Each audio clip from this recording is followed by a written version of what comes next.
projected on screen. And Ayan, and of course for every question, siyempre bibigyan muna natin sila ng kanilang opening statement. And we give them 2 minutes each for the opening statement. And for the rest of the questions, they will be given a time frame of 1 minute or 60 seconds. And 10 minutes or 10 seconds before the 60 minutes will lapse, you will be hearing a bell that will warn you that you barely have to wrap up for the last 10 seconds. And I think we have that bell. yeah, and this will be timed in a digital timer who will appear on the screen.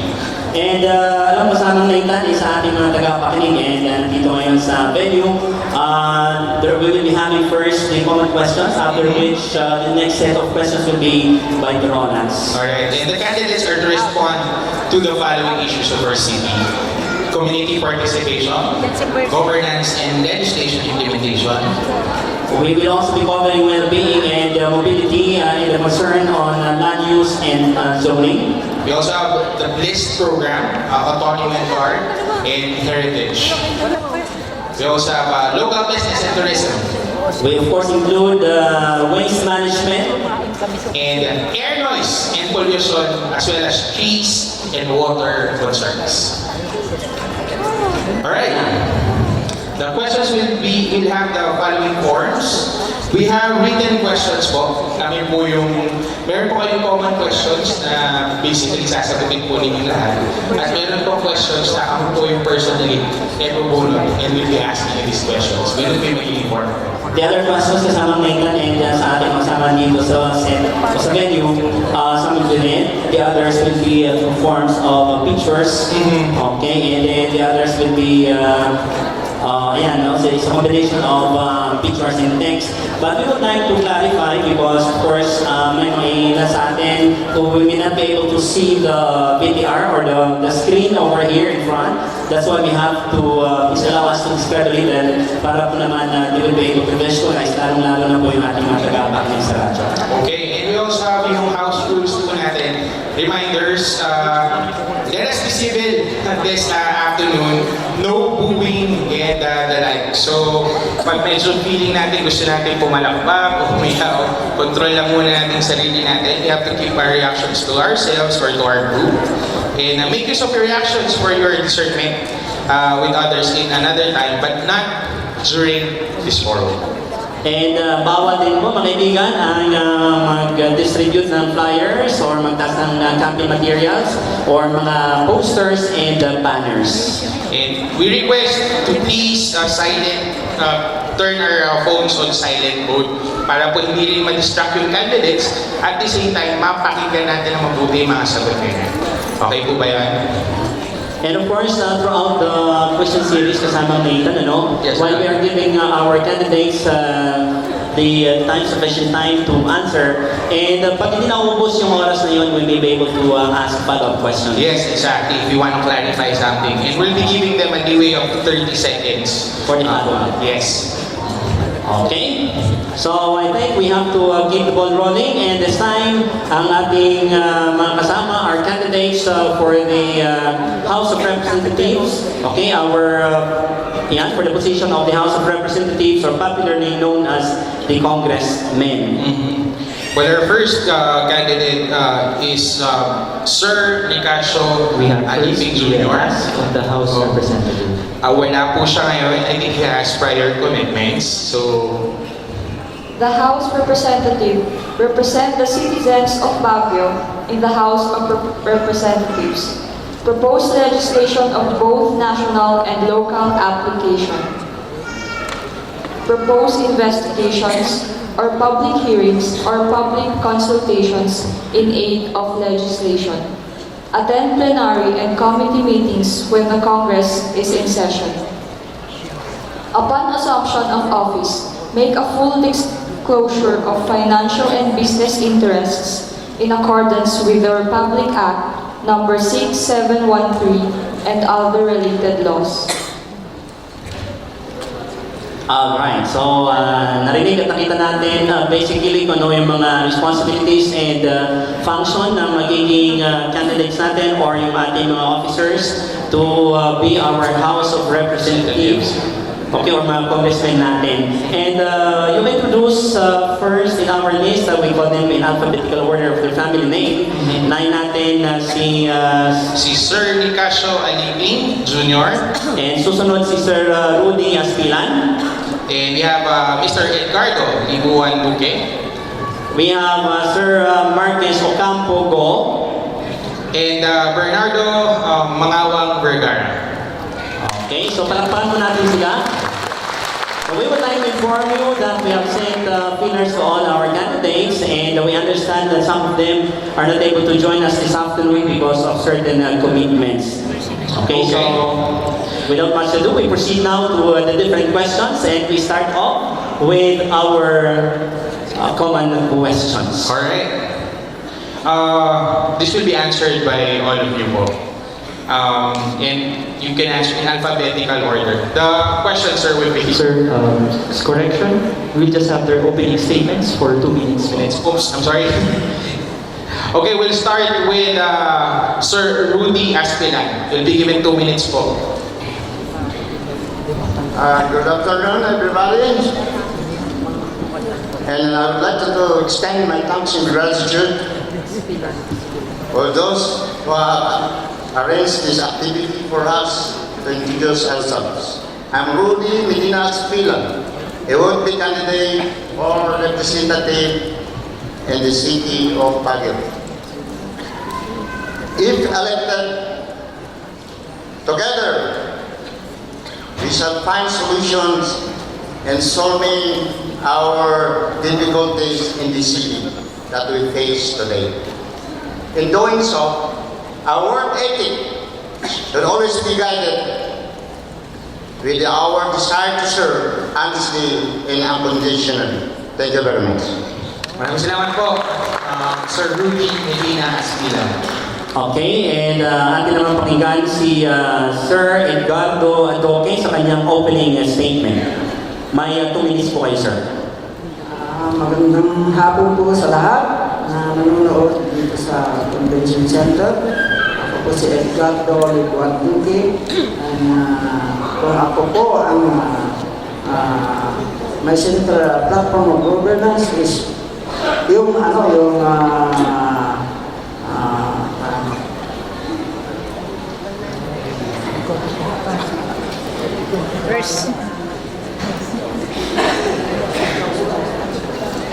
my center of my platform is the global warming, kung paano natin maahagdanan, paano natin gawin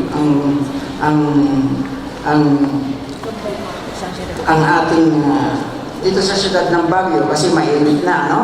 At ang gusto kong mangyari ay dito po, marami pong developer dito po na ang ating siyudad ng Baguio ay puro wala, ubos na po ang ating kakahuyan dito. Kailangan po natin ang magkaisa tayo dito para sa ganon, hindi pagdating ng ang kalamidad, hindi po tayo kawawa-awa tulad ng Indoy sa nangyari doon.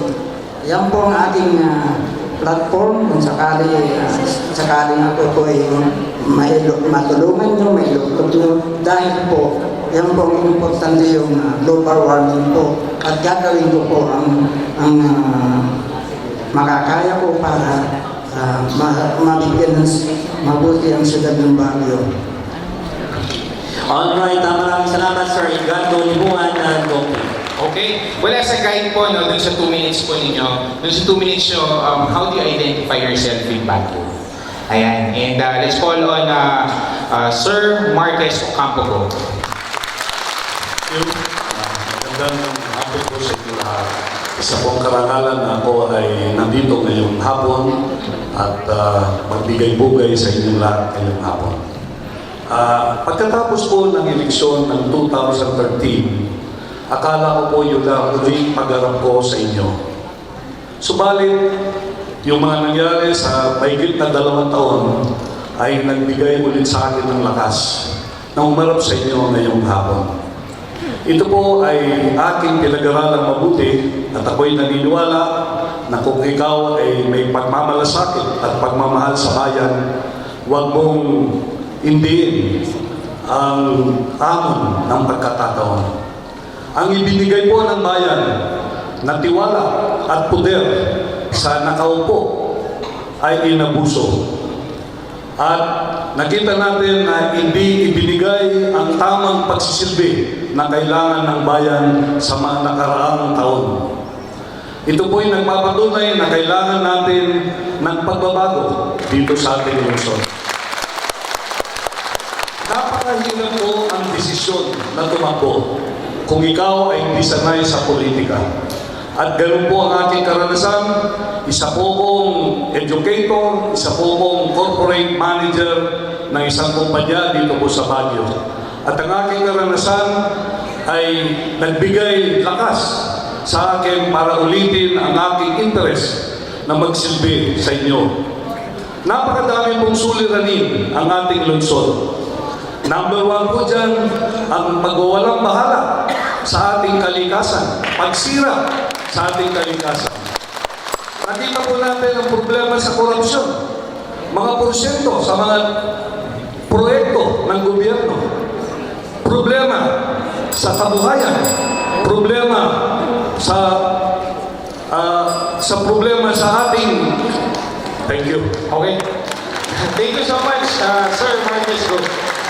Alright, and let us also listen to the opening statement of Sir Bernardo Mangawang Vergara. Pag nakaluluwanin na po, I am Bernardo Bernie Vergara. Naging congressman 4 times ng siyudad ng Baguio, 1 time city mayor of Baguio. Sa dami po ang kasalanan ang mga kongresista. Maraming nakademanda sa para scam. Si Vergara, taas na wala pong kasalanan, walang kasalanan. I started my career in 1992 as your congressman. And Baguio City was so devastated by the killer earthquake. Ginawa natin ang Baguio. Nagawa natin ang ating Nagilian Road, Marcos Highway, and partially Quezon Road, including the national roads of the city of Baguio. We converted barangay roads to national roads, 47 of them, all well developed and concreted. Pinagawa natin ang City Camp Lagon na ayos. Pinagawa natin ang ating mga pedestrian overpasses, flyovers, including the circumferential highway around the city of Baguio. Pinayos natin yung nagibang Rizal Damsay, may namatay doon, naayos with 90 million pesos. At nagbigay tayo para education, scholarship program, 1,000 every year ang ating indictments. Nagbigay tayo ng mga tulong sa alternative learning system. At we converted city schools to national high schools so that we have quality education for our children. I created 298 positions for teachers para magkaroon lamang ng makagaling na magpuro sa ating lungsod ng Baguio. Marami pa tayong gawin. Magkaisa tayo. Mabuhay. Thank you very much.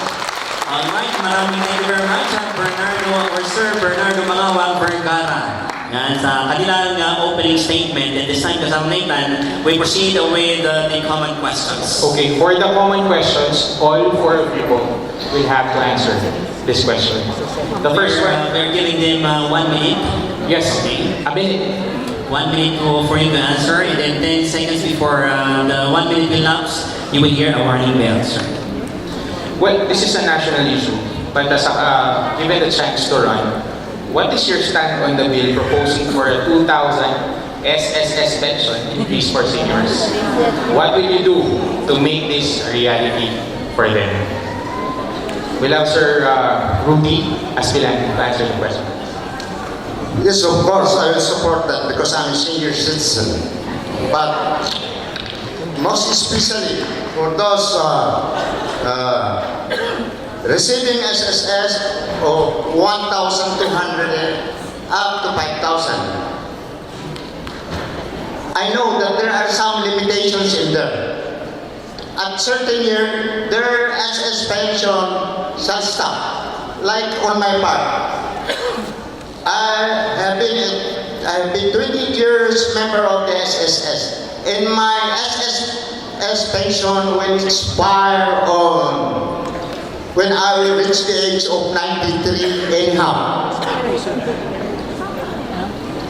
I will support the additional SSS pension. Thank you. Maraming salamat po, Sir Rudy. Aspilan for your answer. Next to answer is Sir Edgardo Libuan Duque. Sir? Sang-ayon po ako dahil senior citizen na rin po ako sa mga katulad kong senior. Dahil ang mga senior citizen kailangan matatanggap pagdating ng panahon. At alam ko na maraming makikinabang sa mga ganitong sitwasyon. Kasi alam ko ang senior citizen ay mabuti para sa akin dahil yun po ang malaking may tutulong sa 150 barangays. Maraming salamat. Alright, maraming salamat, Sir Edgardo Libuan Duque. Right. Let's go ahead, Sir Marquez. Go. Yeah. Alam po natin na binito ng Pangulo ang bill na ito. Ngayon, ibabalik ulit sa Kongreso. Pero hindi na po pwedeng talakayin ngayon kasi malapit nang magtapos ang 16th Congress. Kung ako po ay mahalal bilang congressman, susuporta ko po itong bill na ito at aalamin ko kung paano natin ma-improve ang performance ng SSS para po maibigay ito at para pasuin natin yung mga sweldo ng mga direktor na napakalaki, imbes na ibigay sa kanila, ito po ay dapat i-consider. So marami po tayong gagawin bagay para ma-improve natin yung performance ng SSS. At napakalaga po dito sa ating mga kababayan ito pong 2,000 pesos na additional pension. Kaya umasa po kayo kung tayo ay nandyan, tayo po ay gagawa ng susuportahin po natin itong batas na ito. O kung hindi, pwede tayong maging sponsor nito. Salamat po, Sir Marquez. Next one, sir, is Sir Bernardo Mangawang Vergara. Sir? By all means, ilakad natin ito sa Kongreso. Matagal na tayo nagsilbi doon. Alam ko na certified by the Secretary of Finance yung bill na yan, certified by the Department of the Budget. Nagtataka bakit napito kay Presidente Aquino. Kaya pagbalik natin, isulong natin ito ulit, sigurado ito may pira. Kung walang pira, iutang ng gobyerno, kinakailangan ng mga senior citizens ito, yung 2,000 pesos para sa kanilang medicines, kinakailangan nila dahil ito, they are now of course, senior naman umaasa sa pag-asa ng bayan, pensyon ng liit-liit dapat may bigay lamang. Salamat po. Alright, thank you very much, Sir Bernardo Mangawang Vergara. And now we are moving to the next common question. This is actually question number 45. Pero bago natin basahin yung kasama ng Nathan, we were telling you early on that we will follow the alphabetical arrangement of the name of our candidates. Pero it doesn't always mean that we begin with A and then down to Z. Pwede rin natin baliktarin. Gawin natin sa Z may pataas. Okay, yes, Nathan. Okay? So the question is number 45. It's a common question na lahat po kayo sasagot po rito. And the question goes, okay. It is number 45. Number 45. Okay, there. So on the screen, what one priority bill will you propose for immediate passage in Congress that will be of great benefit to the city? We will begin with Sir Bernardo Mangawang Vergara. Sir.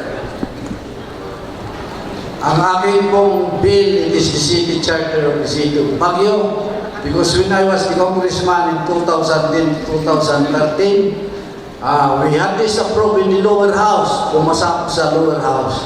And then I followed up in the Senate, approved by the Senate, under the chairmanship of Bongbong Marcos. Pagdating ko sa Malacanang, naging politically motivated. Dito pa ni President, kaya ibalik ko ito pag may halalan ako ulit bilang congressman ng Baguio. Dahil madali nang gawin ito, kapisado ko na yung City Charter of Baguio para makinabang naman ng ating syudad ng Luzon. Thank you very much, Sir Bernardo Malawang Berkana. Let's have Sir Marcos go. Ang unang pong batas na ipapasa o ipopropose sa Kongreso ay ang pong pagtatayo ng Bliss Development Authority dito po sa ating Luzon. Ang Bliss po, kasama po ang Baguio, Trinidad, Itogon, Sablan, Tuba, and Tublay. Ang Baguio po ngayon, alam po natin, congested. Marami po tayong mga iba't ibang suliranin dito, basura, pollution, traffic. At pwede natin pong ma-address ito sa pagtatayo ng Bliss. Ito po ay expand natin ang territorial area ng development authority ito. Dahil sa kasalukuyan po, ang pinakamalit na in terms of land area is Baguio City with about 54 square kilometers. Ang pinakamalaki po rito ay ang Itogon, 290 square kilometers. Kung pagsama-samahin po natin ang limang cities at ang municipalities sa Baguio, we will have about 1,000 square kilometers ang buong metro, Baguio o yung Bliss. At ito'y makakatulong para maiayos natin ang sitwasyon natin bilang dito sa Baguio, kundi sa buong Bliss. Alright. Thank you so much, Sir Marcos go. Next, we have Sir Edgardo Libuan Duque. Sa aking pananaw, hindi ko po hayaang mangyari ang ganitong sitwasyon. Sa global warming po, kailangan po ang ating bill na ipapasa ay yung mga bakanting mga lote dyan na dapat tanunan ng mga puno ng kahoy para sa ganon. Pagdating ng panahon, hindi puro lahat ay building sa ating syudad at alam ko na ang bill na yan papasa po sa House of Representatives. Ito po ay alang-alang sa ating mga anak, sa ating mga apo. Dahil ako po, senior citizen na, hindi ko na kailangan po para mayroon po, may iwan po ako sa kanila na dapat gawin dito sa syudad ng Baguio. Thank you very much, Sir Edgardo Libuan Duque. Let's have Sir Rudy Aspilan. If I got elected as your representative in the London District of Baguio City, I would pass a bill that would declare our market a heritage so that those tenants occupying the market now shall not be displaced. Kawawa naman ang mga laging hanap ang hanap buhay nila, which they started ever since they were young. Thank you. Maraming salamat po, Sir Rudy Aspilan. Alright, so we move to the next common question, Nathan. Yes. Marcos Highway is starting to blossom with advertising billboards that spoil the remaining serenity of the mountain views. Can you consider putting an order in Cannon Road so it does not start at all? Okay, so let's listen again to Sir Bernardo Malawang Berkana.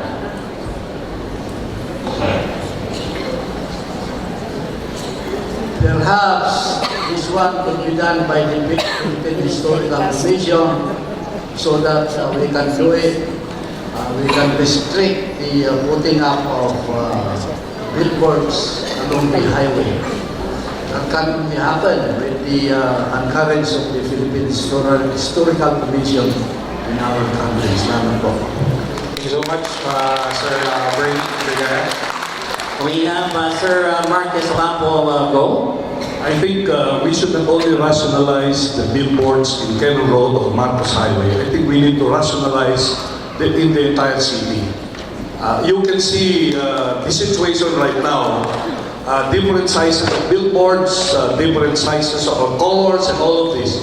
I think we need to start coming up with a template and that will be the basis of all billboards in the whole city of Baguio, so that we can bring back the old beauty of Baguio City. Right now, these billboards are the ones creating a lot of problems for us. So I think it's necessary that we have to set up a system where there will be standards in all these billboards, whether in Cannon Road, in Marcos Highway, or in the entire city of Baguio. Thank you. Thank you very much, Sir Marcos Ocampo. Great, Sir Ricardo Duque. Ako po, hindi po ako papaya dahil po ang Baguio po pinakamagandang lugar at kung maaari walang mga sabit-sabit, mga kanyang mga billboard na yan, ay gawin nating maganda, malinis ang tingin ng mga tao na umakyat dito sa siyudad ng Baguio, lalo-lalo na itong nakaraang panahon na. At sana po, gawin natin maganda ang siyudad ng Baguio dahil ito po ang lugar na pinaka-peaceful na pwede natin tirahan. Yun lang po. Maraming salamat po, Sir Rudy Aspilan. Okay, and we also have... Oh, that should be Edgar Duque, I'm sorry. Let's have Sir Rudy Aspilan, please. Yes. Let's eradicate those billboards that are being installed within the Marcos Highway. We shouldn't allow billboards to be installed at Cannon Road. They are very destructive to travelers. It distract those who are driving downwards and upwards. So we must have to eradicate them. Okay, so thank you very much, Sir Rudy Medina Aspilan. Okay. Yan po ang ating common questions for our candidates. We have one more common question over here. On the screen, we read, as House of Representative, how can you localize the support for the Cordillera Regional Autonomy? And this time, we start off with Sir Rudy Medina Aspilan. I'm not against with this autonomy, but ever since when I was young, there was only one representative for the old Biba.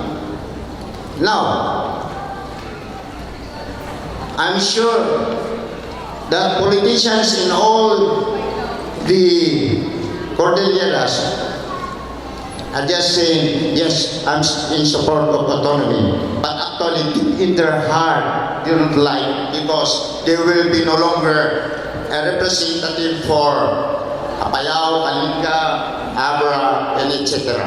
So, with this autonomy, I doubt what will happen. Maraming salamat po, Sir Rudy Aspilan. Okay. The next questions po will be answered by just one candidate. And ang rule po is kami yung bubunot. Yes, pagkanta nyo yan. Pero in the meantime, we also give chance to the other candidates to answer the same question. Yes, Okay, exactly. so we have... Yes, we'll have Sir Duque, please. Para sa akin po, ang regional autonomy na yan, dahil dito sa Baguio, maraming mga residents dito na umaayaw dahil po pag nagkaroon ng autonomy dito sa siyudad ng Baguio, ibig sabihin yan magkaisa ang Cordillera ng Mountain Province and Cordillera, at marami rin maapektuhan lahat ng mga tao na nandito sa siyudad ng Baguio. Kaya para sa akin po, ayaw ko po. Okay, thank you very much kay Sir Edgardo Duque. Okay. Let's have Sir Marcos go. Well, I have three conditions here as far as the autonomy is concerned. Number one, we need to get the real sentiments of the people as to what autonomy we want in the city of Baguio and the whole of the Cordillera. The second one is it should reflect not only the sentiments of the people here in the Cordillera, but at the same time, it should bring about the best in our people and resources in the city, in the Cordillera. And third, it should add value. It should not be an additional bureaucracy in government. It should add value to the people. And we should not put another layer just to invite more people to have more resources put here. Because right now, we're spending a lot of money in funding different bureaucracies in the whole of the Cordillera. Now, if we put up another layer, then it will be an additional cost for people here. So what we wanted here is we be sure that when the Cordillera Autonomy is established, it adds value to our people in terms of... Oh, thank you. Salamat po, Sir Marcus. Go. And let's have Sir Bernardo Mangawang Vergara. Sir. Well, we are one of the principal authors in Congress in the passage of the Organic Act, the third Organic Act. Kaya dapat ay pasa muna sa Kongreso and then madala natin dito sa lungsod ng Baguio and all the other provinces para may explain natin sa mga tao ang katotohanan sa Organic Act na ito na gagawin natin. Presently, marami pong ibibigay na pundo dito sa lungsod ng Baguio, yung Organic Act. Pero karamihan, maraming umaayam. Kaya kinakailangan, there must be a clear dissemination of the facts and matter of the Organic Act sa ating mga kababayan. Kung ano yung genuine Organic Act na may pasa, parang hindi tayo sinisisi ang taong bayan. Maganda po ang autonomy kung talagang aaprubahan ng taong bayan. Salamat. Okay, maraming salamat Sir Bernardo Mangawang Vergara. And we will give them another round of applause. Yes. And so, tapos na po yung ating common question. And this time, kasama Nathan, we will be proceeding to the drawlat questions. Okay? Yes. Actually, nakabulog na ako kanina pa. Ibang klase pala pagkaharap mo sila. Oo, nagkaka tayo. Pero anyways, ayusin namin. This question is addressed to Sir Rudy. Okay, Sir Rudy Aspinan. What is your program vis-a-vis question number 32? This is regarding well-being and mobility. What is your program vis-a-vis the rising number of HIV or AIDS cases in the city? Again, what is your program vis-a-vis the rising number of HIV cases in the city? It's a difficult question being asked from me. But in my own idea, we should avoid ourselves in having any activity with others which is suspected to have HIV.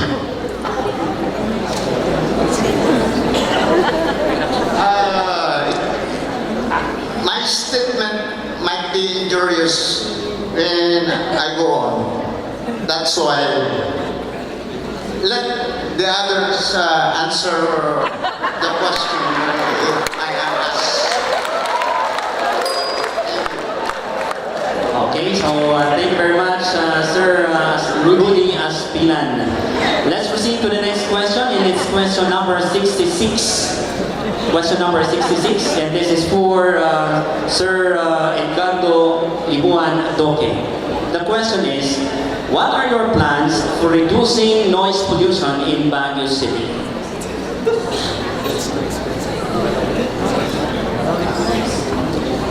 Dito po sa Baguio,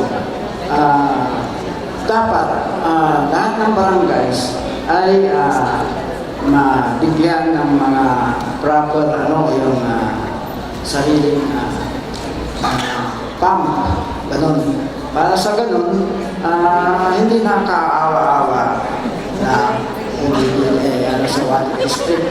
Kailangan sana yun sa atin para maiwasan yung mga nangyayari tulad ng pagdating ng summer, kulang ang tubig sa siyudad ng Baguio.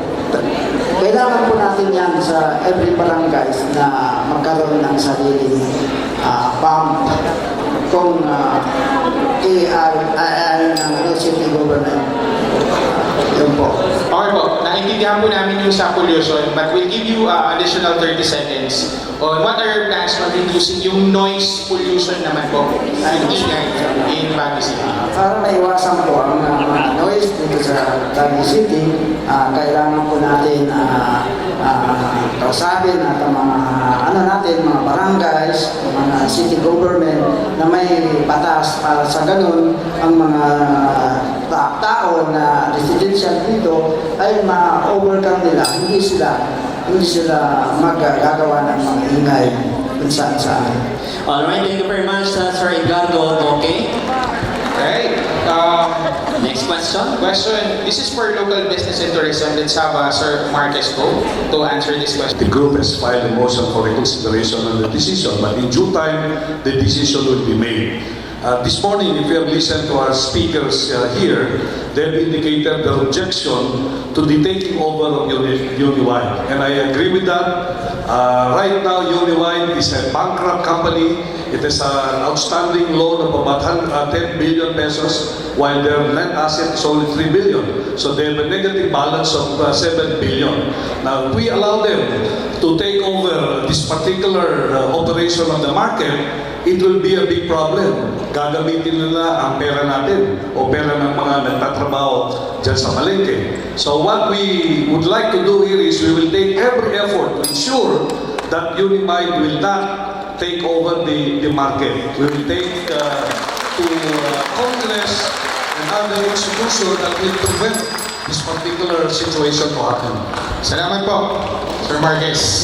Alright, next question is question number 49, something on heritage, and this will be answered by Sir Bernardo Mangawa Vergara. The question, sir, is, what do you think heritage means and what is its importance to a city like Baguio or any city in the Philippines for that matter?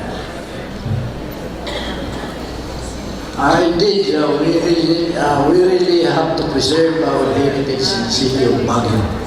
Like perhaps Mansion House, the right park, and of course our city hall, and all the old buildings of historical significance. We need all of this to preserve the heritage value of these structures, because our city is a tourist destination and likewise an educational center. So by all means we have to preserve all these heritage centers in our city of Baguio, just so the next generation to come will always find out the significance of these heritage structures that we have in our city of Baguio. Thank you. Thank you very much, Sir Bernardo Mangawa Vergara. Alright, well, before we ask the next question, trending po tayo, sabi ni Father. So our official hashtag is I Vote Good Baguio. So pag magpo-post po kayo sa Facebook, yan, trending po ang I Vote Good ngayon. Palakpakan naman natin mga dumating dito. Puno na. I'd like to address this question to Sir Aspilan. Regarding trees and water concerns, it's question number 69. What can you do to regulate water use and distribution so that it is equitable and accessible to all?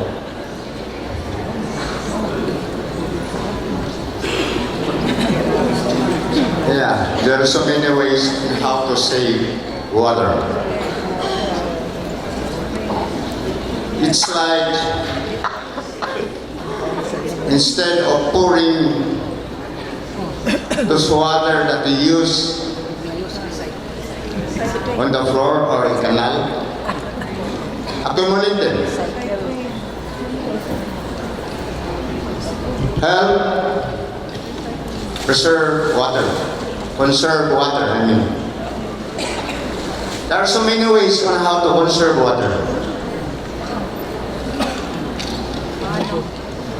During rainy days, you can put that rainwater in your drums or in your tanks. so you can conserve water. It's everybody's business. Concern water.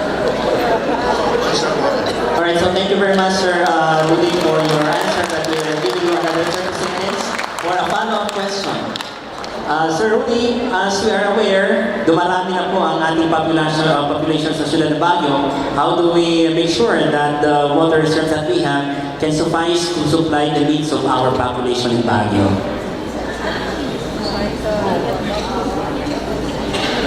Paano po natin may sigurado na yung ating water supply would be sufficient enough to provide for the need of our increasing population in Baguio? The increasing population of Baguio means increasing use of water. So, what we must have to do is everybody must be participatory in the greening program of Baguio City by planting trees. Okay, thank you very much, Sir Rudy Aspilan. Salamat po. Next question will be addressed to Sir Ricardo Duque. This is regarding well-being and mobility. It's question number 28. Sir, what is your view on the creation of a local road tax for private cars? Ano po? What is your view on the creation of a local road tax for private cars? The creation of the local road tax for private cars is lahat po ng mga sasakyan na private o mga dito sa Baguio ay dapat pong may kanya-kanyang paglalagyan sila na may pag bibili ka ng sasakyan kailangan may pagpaparkingan. Hindi na lang yan nakakalat-kalat sa Baguio at alam natin na nakikita natin dito sa Baguio halos daanan pinaparkan. Di ba? Dapat po yan, hindi dapat po magpark sa daanan. O kailangan itago natin sa magandang lugar para tayo po ay tayo pang example para sa ganun mapagsilbihan natin ang siyudad ng Baguio. Salamat po. Okay. Thank you so much, Sir Ricardo Duque. Next question is question number 8, and it has something to do with governance and legislation implementation. And this will be answered by Sir Marquez Ocampo. What is your vision mission for Baguio City in the next 3 years? You know, the reason why I decided to run for Congress this election is because of a dream that I had for Baguio. My dream is to make Baguio clean, orderly, business-friendly, tourist-oriented city. And we can do this by ensuring that we maintain the highest of integrity in our leadership. This vision will ensure that people are engaged with government. When we speak of malinis here, we talk about zero corruption in government. We ensure that everything is for our people that we do. If we maintain a clean, honest, orderly city, we can be assured that the people will benefit from this. This, I think, is the most important thing, and all other things that we'll do will revolve around this particular vision. Alright, thank you very much, Sir Marquez Ocampo. Okay. This question is for Sir Bernie Vergara. It's regarding governance and legislation, particularly implementation. Question number 6. How will you help implement ordinances? How will you help implement ordinances? Kinakailangan ng ating mga law enforcers, magpatulong tayo sa kanila. Like, for instance, may ordinance na yung seatbelt na lang ilalagay mo. Kung hindi naman ilagay yung pasahero, kinakailangan law enforcement ang kinakailangan natin dito para may implement ang mga ordinances. Dahil maraming mga ordinances hindi na i-implement dahil walang sumisita sa kanila. Kaya we need the law enforcement agencies to help us in the implementation of these ordinances para maging effective po ang kagawa nila and din na makinabang ng ating bayan. Thank you. Roberto, may follow-up question na ako. Kasi more than Baguio people, yung mga batas natin, minsan yung nagbabiolate yung mga turista na nagpupunta rito. Paano nyo po mai-implement yung mga ordinances natin? Kasi like yung mga turista umakyat dito, they violate our cleaning ordinances. How can you help implement those things? We'll give you another 30 seconds to answer. Pakiulit yung... Particularly po kasi para sa batas ng Baguio yan. Pero ngayon po, ang isang threat natin, yung mga umaakyat na turista rito. Sila po kasi nagiging boss. Sila yung mga, kumbaga, law-breakers natin. How could you help us in implementing our ordinances so that yung mga turista, disiplinado rin ang pumupunta rin mo? Siguro, we also have our Department of Tourism dito. May kanilang function. Even the local tourism officials, nandiyan din the Office of the Mayor. Magtulong-tulungan tayo dito, magkaisa tayo, parang mahusay po ang pag-implement ng ating mga ordinances. Salamat, sir. Alright, the next question is something to do with local business and tourism, and we are asking question number 5858. The question is, and this is for Sir Rudy Aspilan. What can you do to support the local, small, and medium enterprises so that they can continue to be a thriving part of the local economy? Sir Rudy Aspilan.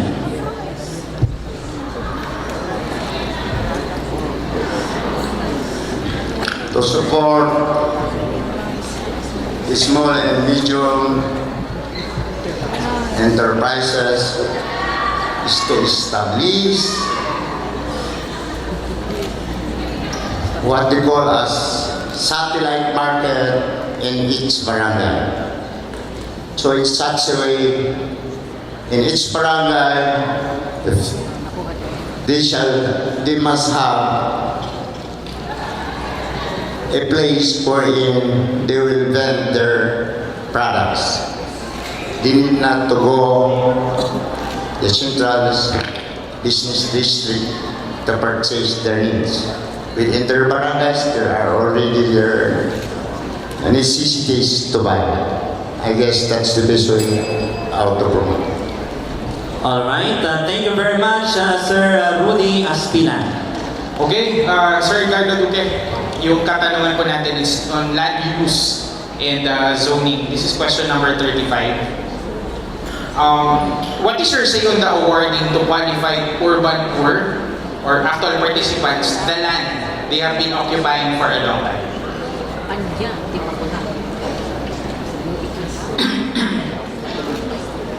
Para sa akin po, ang may tutulong ko lang yan ay lalo na yung mga matagal na dito sa Baguio, kailangan bigyan po natin ng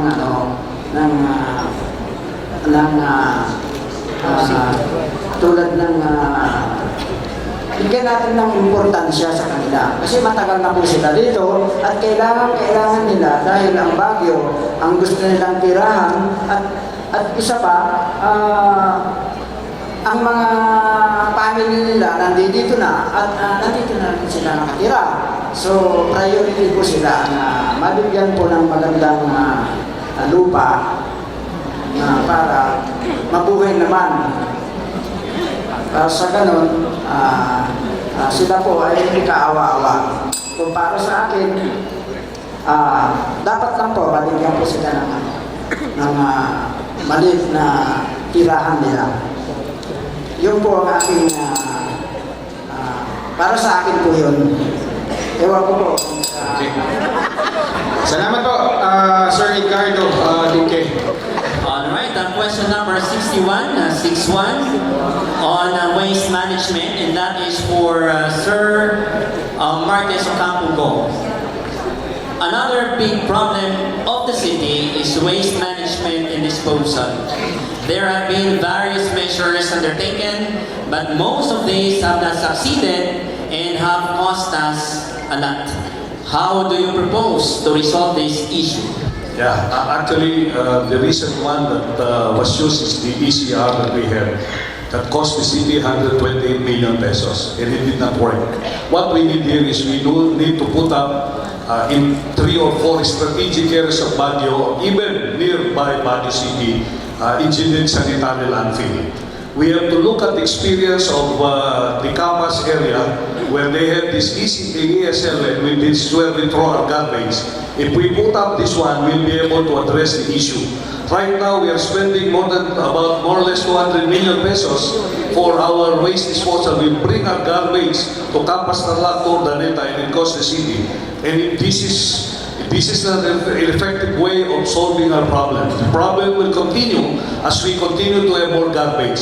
But it's not just doing ECR. We can apply yung ECR of Fred Pagona. He's the one who developed this one. And I think we can use this also. Other programs can be adopted to address this. Thank you so much, Sir Hernandez Ocampo. Okay. This is a question, Sir Bernie, on well-being and mobility. This is question number 30. Sir, tall grass is growing on overpass roof gutters. This is a question of maintenance of public facilities. What is your take on this, sir? Well, these overpasses are located in national roads. And national roads are under the responsibility and function of the DPWH. WH only receives their allocations for any purpose. Construction of overpasses, for instance, flyovers, are only for the construction of the structure, and nothing more is released for the maintenance of this structure. That's why it is for this reason that if, again, lucky to go back to Congress, I would propose a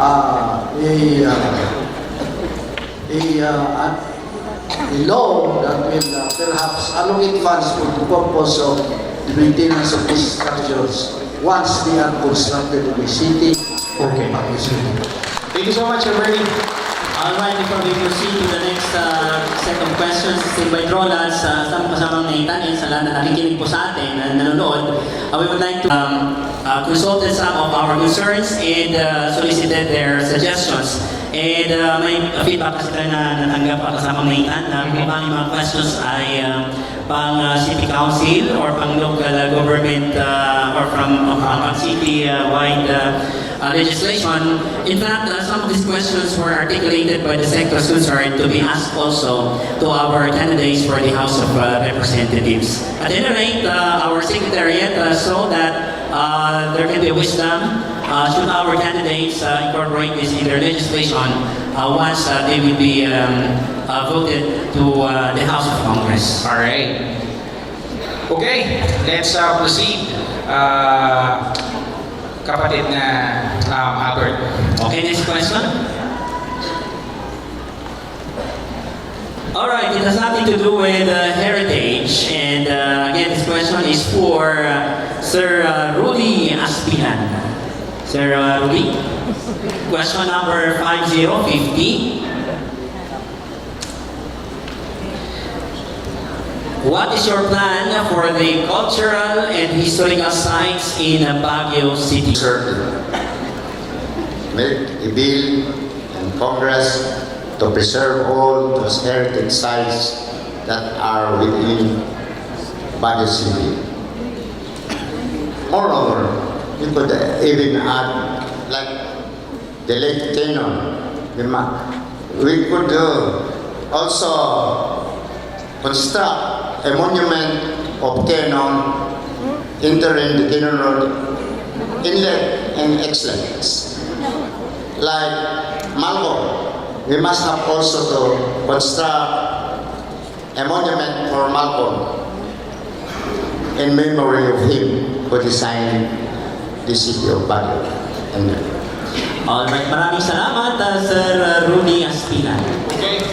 Sir Duque, this is question number 34 for land use and zoning. What is your stand on people migrating to Baguio? Kasi dumadami na po tayo dito. Para po sa akin, dumadami po tayo dito sa Baguio dahil ang Baguio malamig. Ayaw na karamihan, ayaw na yung taga-Baguio papapa sa mahirap na lugar. Kasi ako po, naramdaman ko rin. Pagbaba ko, akyat agad ng Baguio. So, ang plano ko, lalong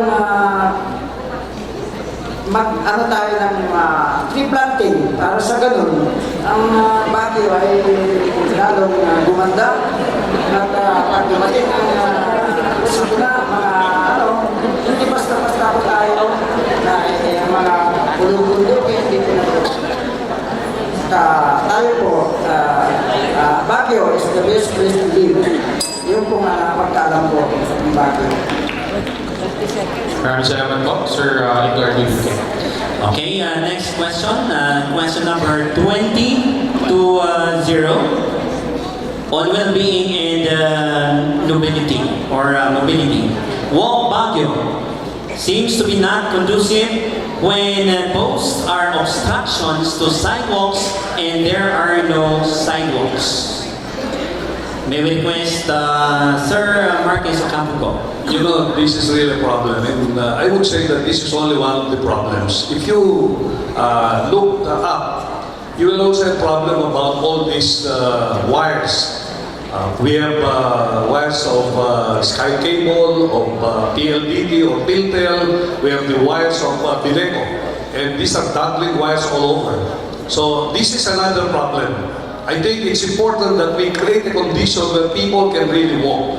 And we can address this if we put up different or strategic multi-level parking in different areas outside of the central business district, where people will just go to this multi-level parking and they will leave their cars there, and when we go inside the central business district, they will just walk. And we create pathways in this particular area so that people will not have a problem of all these obstructions along the way. And I think this is important. And the cleaning up will be down and up of our roads here in the city of Baguio. Alright, so thank you very much, Sir Marquez Go. Sir Bernie, yung susunod po natin tanong is regarding community participation. It's actually question number 1. There are some concerns in boundary of barangays. How do you deal with this? Boundary of barangays, normally is always a dispute among our barangays. So this must have to be settled, perhaps amicably, or perhaps in the city council. It goes to the city council. Kaya kinakailangan natin ito, like the boundary dispute of Tuban, Baguio City. Matagal na pong nandyan. Naka-incorporate sa city charter na pinupropose natin sa Kongreso. Parang offsetting na lang yung mga boundary dispute kung pwede. Kaya itong mga boundary disputes ng mga barangays, mas lalong maliit ito. Kaya mas madali siguro i-settle amicably between the two barangays na nagkakaroon ng problema ganito. Alright, next question is question number 44 on land use and zoning. How do you intend to review the city's comprehensive land use plan? What would be the priority in the process of undertaking such review or the crafting of a new one? That question is for Sir Rudy Aspilan.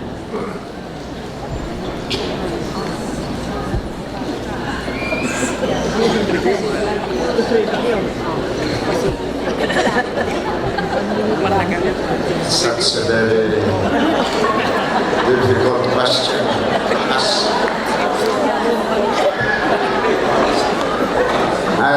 pass. I will pass it to the former congressman. Sir Rudy, ito na lang, sa follow-up po. Kasi kung may nagsasabi po sa atin, ano po, na mukhang meron dapat tayong susundin na zoning dito po sa ating syudad ng Baguio so that we will be able to decipher kung alin dapat sa Baguio ang for business, alin ang for housing, for industrial. How do you intend to come up with an action to make this in place? You are making me a hero, but the city, I will be able to do that. I didn't prepare a plan for it. I'm very sorry. Okay, so thank you very much, kay Sir Rudy Aspina. Okay, thank you. Sir Ricardo Duque, this is regarding well-being and mobility. This is question number 25. Sir, what is your view on bicycles as a mode of transportation in our city? Sa bagay, dito sa Baguio, may nakikita akong mga bicycle dito. Pero motor wala. Mga nagmumotor na may sidecar wala. Kasi kalaban ng mga ano yan taxi. Pag nagkaroon man, magagamit ang mga taxi driver. So, ang mga bicycle, kailangan din po natin yan. Kasi sa umaga, kailangan natin yan kung gusto mong bisikleta o sa borna, exercise po sa lalo na sa ating mga senior citizen, kailangan po yan, exercise. Yun po ang aking pananaw dyan na pag-implement sa transportation in Baguio City. Maraming salamat. Thank you po, Sir Duque. Alright, the next question is question number 59, on local business and tourism, and this will be answered by Sir Marquez Ocampo Go. In line with this, or local business and tourism, how are you going to address the issue of ambulant vendors? I think we need to help our ambulant vendors. If I get elected, I will support the city of Baguio to put up in strategic locations, multi-parking level, in different strategic places. And what I would like to do here is some of the ambulant vendors can be housed in this strategic multi-level parking. Instead of just having parking in certain floors, we can utilize these floors for our ambulant vendors. And we will organize them into groups so that they can do their business within that area. Right now, I think we have a lot of ambulant vendors moving around the city of Baguio, and sometimes they come and see us and they complain to us that they're being apprehended by POSTs and pay a fine of 1,000 pesos. And I think this is a problem. I think we need to help them. We cannot just get rid of them. We need to see to it that we address the concern by coming out with a permanent fix to the problem. Okay, thank you very much, sir. But I have a follow-up question regarding Sir Marquez Go. A follow-up 30-minute question. A question that will be answered for 30 seconds, I should say. Kasi yung mga ganito daw pong sisimayata, Sir Go, mukhang executive ang nagpapalakad. In your capacity later on, should you win as a House, as a representative to Congress, how will you concretize your proposal so that such a proposal will be implemented in the city of Baguio? You know what I'll do is, in the budget process of the country, we can incorporate certain provisions there that will fund certain programs that we have in our city. For example, we can allocate budget within the national budget for Baguio General Hospital, for programs of the DPWH that will support the different infrastructure programs. The Department of Education also, we can incorporate budget for this. So this is one way that we can help the city in getting budget from the national government to help all this program. All right, thank you very much, Sir Marquez Go. Sir Bernie, this is a question po on well-being and mobility. This is question number 27. What can you do to build up Baguio as a center of education? we really have to improve the development of all our school facilities, that's one. And we have really to make our teachers achieve the better wage compensation in order to for all of them to deliver quality education to our children. Kailangan po ma-upgrade natin ito, ma-upgrade din ang ating mga local schools, city schools. We have to convert them into national high schools para magkaroon tayo ng quality education. All of these things combined, kailangan to be upgraded so that truly we can make Baguio City as center of education. Thanks so much, Rory. Alright, question number 45. 45. Okay, and it has something to do with our police or autonomy in car. This question is for Sir Rudy Aspilan. What is your view about car autonomy? That's the second time you asked from me. I've already answered a while ago. Autonomy problem and what we call issue. Yeah, you might like to have some additional plans for the implementation or adoption of car autonomy. Car autonomy is very difficult. The minds of the people in the Cordilleras are in dumpling situation. They don't know what is autonomy. So, if we need an autonomous region, we must have to disseminate all the correct information about autonomous region. Thank you very much for the additional clarification, Sir Rudy Aspilan. Sir Eddie Duque, this is regarding again land use and zoning. Question number 36. Sir, roads are done, redone, and yet again redone. Even when they are in good working condition, it is perceived as a waste of tax money po, and it creates months of traffic. So, if you will be elected, how would you respond to such issue? If I elected in the House of Representatives, dapat ang pera na manggagaling sa gobyerno, hindi po ginagamit po sa baktak yan, magbaktog. May tamang paggagamitan po ang pera ng gobyerno. At yan po ang aking dadalhin sa House of Representatives para sa ganun, ang perang-pera ng gobyerno ay maganda, nilalaan para sa mga tao.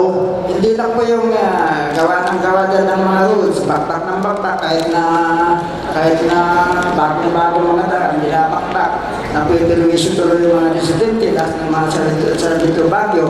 So ang gagawin ko po, if I elected in the House of Representatives, gagawin ko pong karapat-dapat sa tingin ko ng taong bayan dito sa siyudad ng Baguio. Thank you so much po, Sir Edgar Dinuque. Next question is question number 5, and this question is for Sir Marquez Go. Governance and legislation implementation. How will you ensure that funds of the city is transparent and open to the inspection of any resident of the city? You know what I would propose here is, let's put everything online. All the expenses, all the receipts of governments should be placed on online. Meaning, on the website of the city, we can put all the expenditures where they are spent, no? All the income received by government, so that people can see real time, including programs and projects that are ongoing should be in the website of the city. And this is very easy to do. Other countries are doing this. If you want to know the budget of a particular project, you go online and you just type the project name and you get all this data. And I think We are in a digital society now, I mean, era. It's high time for our city to go into this. And I would propose, probably as part of good governance in the House of Representatives, that all cities and other government agencies should put everything in their website so that people can see the expenditures and income received by different cities and municipalities. Maraming salamat. Thank you very much, Sir Marcos Sango. Sir Bernie Vergara, this is on well-being in mobility. What is your stand for casino and gambling? Question number 16.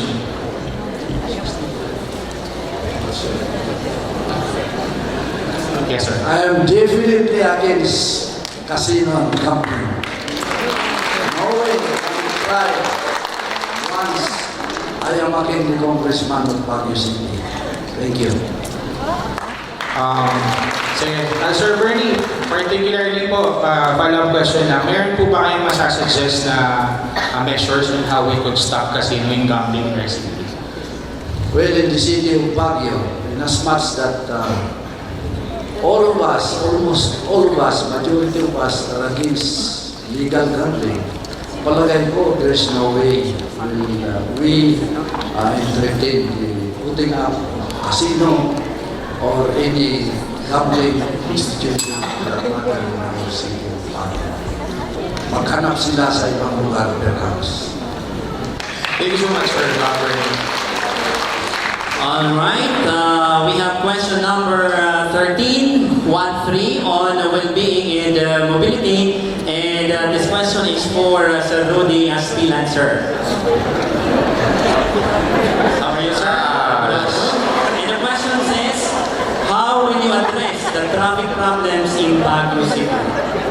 There are so many solutions on how to solve the problem.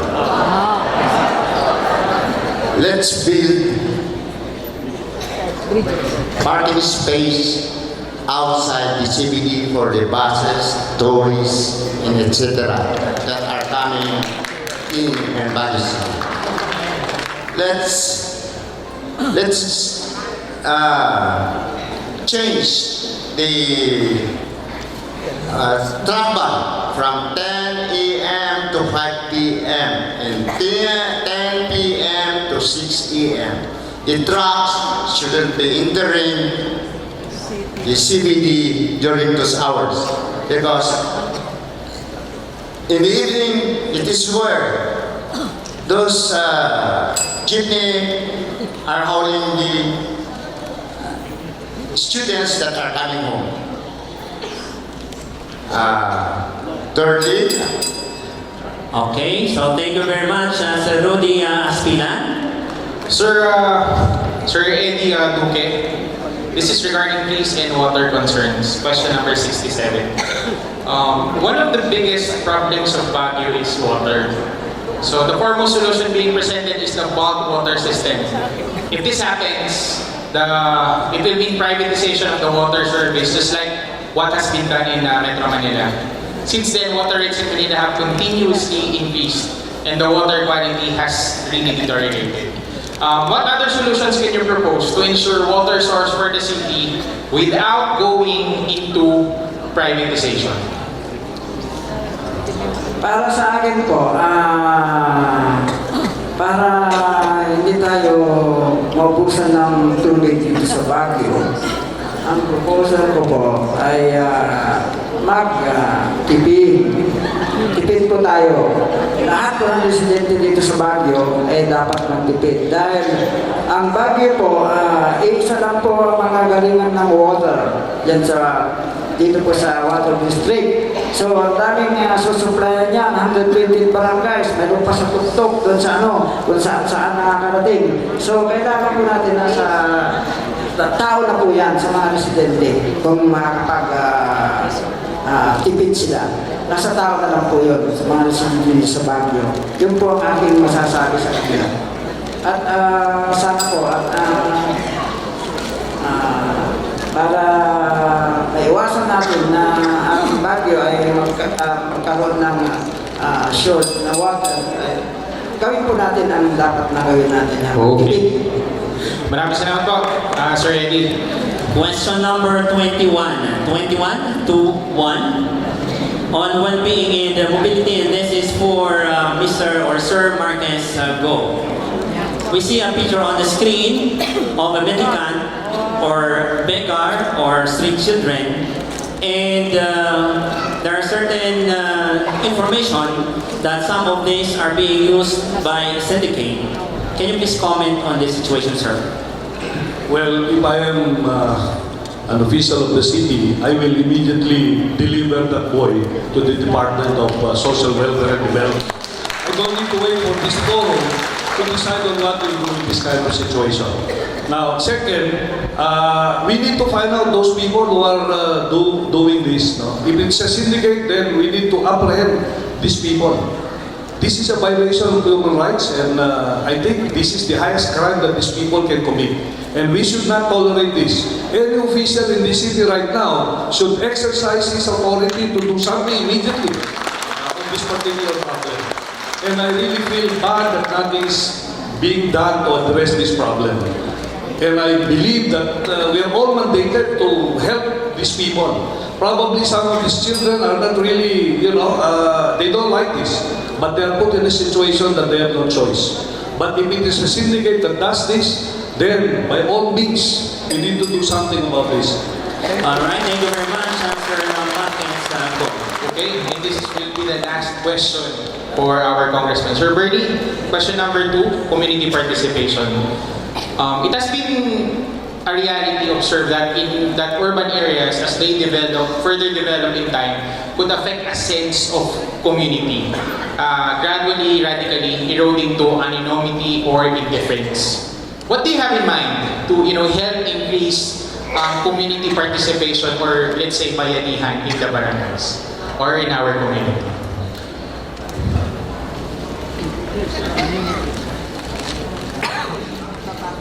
All we can do here is to create more jobs and opportunities for our people so that we can involve our community as well to be with us. Otherwise, if poverty reigns in any community, nagkakaroon pong problema natin dahil yun nga, walang hanap buhay, walang maibigay opportunities sa ating mamamayan. Kaya kinakailangan natin magkaisa ang ating gobyerno. Pag congressman ako, with the city's official down, we get together and really have to do something about this. Create an opportunity that can thrive in any community that is viable so that we can create opportunities for our people. Thank you so much, Sir. Okay. And with that, concludes our question and answer with our candidates for the House of Representatives. And at this moment, may we invite them to stand up and let us all witness them do their pledge of integrity in support to our advocacies of a clean, credible, and honest election. May we request our staff. Okay, nabigay na po. Ano na po, sir? Alright, so we request them to come forward. They can please up, sir, so that you can be seen by our audience, and our media friends will be able to have a close documentation of you. May we request our candidates to raise their right hand and read the content of the Pledge of Integrity. You may start now, sirs.